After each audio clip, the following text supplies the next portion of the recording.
Hello everyone. तो अभी मैं राजस्थान लोक सेवा आयोग के थ्रू से जो असिस्टेंट प्रोफेसर के लिए वैकेंसी निकाली गई है उसके बारे में मैं बात करूंगी। इसमें दो एडवर्टीजमेंट है, एक तो मेडिकल सेक्शन और एक जनरल। तो मैं अभी सबसे फर्स्ट में 33 सब्जेक्ट्स में जो मेडिकल सेक्शन के थ्रू निकाली गई है उसके बारे में बात करूंगी। तो सबसे पहले anaesthesia 27 post, general medicine 45, general surgery 36 post. तो ऐसे ही टोटल हमारे पास पहले ये ब्रॉड स्पेशलिटी वाली है, फिर सुपर स्पेशलिटी वाली पोस्ट हैं टोटल 33 सब्जेक्ट्स में। और आप लोग करस्पॉन्डिंग अपना ये सब्जेक्ट्स में आप लोग देख लेंगे कौन से सब्जेक्ट्स में है। और यहाँ पे फिर एजुकेशनल क्वालिफिकेशंस भी दी गई है, सब में एमडी एमएस और डीएनबी है, सब में मैंडेटरी। और फिर इसके बाद हम देख लेते हैं जो एज है। एज के लिए लिखा है अधिकतम 37 से कम, और कुछ रिलैक्सेशन दिया गया है, तो वो भी आप लोग पढ़ लेंगे। फिर हम लोग चलते हैं दूसरे एडवर्टीजमेंट की ओर।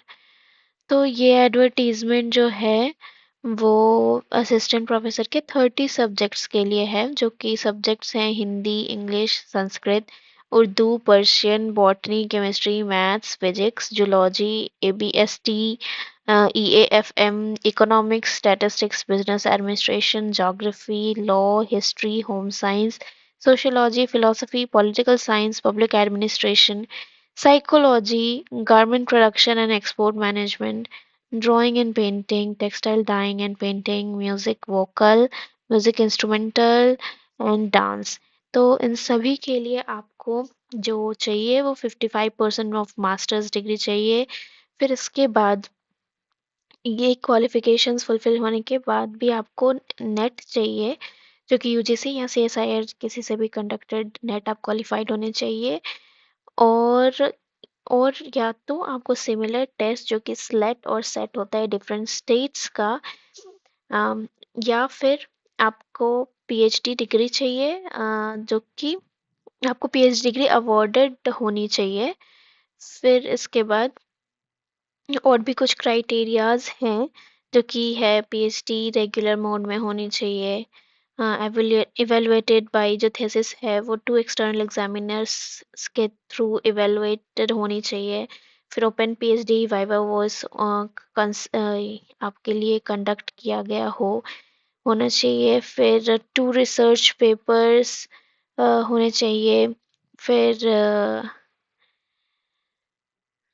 आपके पास 2 रिसर्च पेपर खुद के पीएचडी वर्क का होना चाहिए। ऐसे ही कुछ और क्वालिफिकेशंस हैं जो कि आप मेंशन होने चाहिए। फिर यहाँ पे अगर आप फॉरेन यूनिवर्सिटी से करके आए हैं तो आपकी यूनिवर्सिटी की रैंकिंग अमंग टॉप 500 में होनी चाहिए। फिर उसके बाद आपको ये 2-3 क्राइटेरिया बताई गई है, उसमें देखना पड़ेगा। फिर उसके बाद 28 से 30 तक जो सब्जेक्ट्स हैं उनके लिए अलग यहाँ पे दिया गया है क्वालिफिकेशंस। पीएचडी मास्टर्स डिग्री जो होनी चाहिए वो 55% होना चाहिए। फिर नेट होना चाहिए उनके पास, या स्लेट सेट होना चाहिए, और पीएचडी डिग्री होनी चाहिए, जस्ट लाइक मैंने पहले बताया वैसे ही।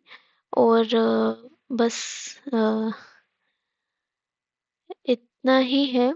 और ट्रेडिशनल और प्रोफेशनल आर्टिस्ट के लिए अगर उन्होंने एक रेप्यूटेड ट्रेडिशनल मास्टर से स्टडी किया है, या एक ग्रेड आर्टिस्ट हो एआईआर और दूरदर्शन पे, ऑल इंडिया रेडियो या दूरदर्शन पे।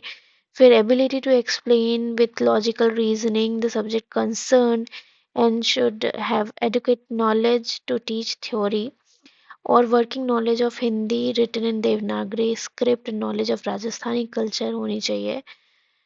तो ये है आपका एजुकेशनल क्वालिफिकेशन। तो इस वीडियो में इतना ही। अगर आपको और भी कुछ जानकारी चाहिए होगा, इसमें टोटल 575 पोस्ट्स हैं।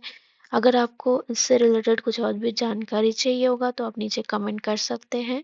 मैं कोशिश करूँगी कि मैं आपके हर डाउट को क्लियर कर सकूँ, और अगर उसके लिए एक और वीडियो बनाने की ज़रूरत होगी तो मैं वो भी करूँगी।